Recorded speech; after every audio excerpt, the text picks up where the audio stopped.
Pour France 24. Charlotte, bonjour, vous venez de suivre en même temps que nous cette prise de parole, l'intervention d'Édouard Philippe, le Premier ministre, qui s'est attelé à éteindre en quelque sorte l'incendie déclaré il y a plus de 2 semaines maintenant.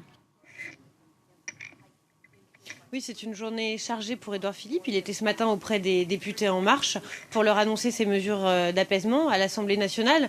Une opération de câlinothérapie pour faire revenir tout le monde autour de la table. Et puis cet acte 2 avec cette allocution télévisée en direct du Premier ministre qui a annoncé un moratoire sur la hausse des taxes sur le carburant et d'autres mesures fiscales comme vous l'avez dit. Et enfin, troisième acte cet après-midi, les questions au gouvernement à 15h à l'Assemblée nationale, où Édouard Philippe assurera le service après-vente de ces mesures auprès des députés de l'opposition. Le Premier ministre, cette semaine, il est en première ligne, alors que le président se fait toujours aussi discret. Charlotte, un mot peut-être de l'absence des gilets jaunes, ces gilets jaunes qui devaient être reçus notamment à Matignon cet après-midi par le Premier ministre. On sait que le rendez-vous a dû être annulé, ça a été confirmé de façon officielle ce matin.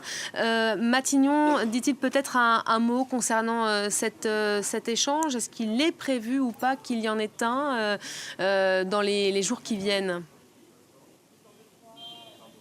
Pour le moment, pas d'annonce particulière d'Édouard Philippe à ce sujet.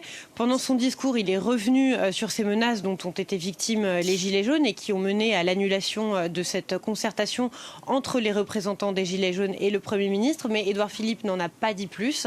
Donc on ne sait pas pour le moment si les Gilets jaunes sont satisfaits et s'ils vont venir à la rencontre du Premier ministre et du gouvernement. Merci beaucoup Charlotte. On va retrouver justement précisément l'un de ces gilets jaunes en réaction à cette intervention du Premier ministre Édouard Philippe. Évidemment, réaction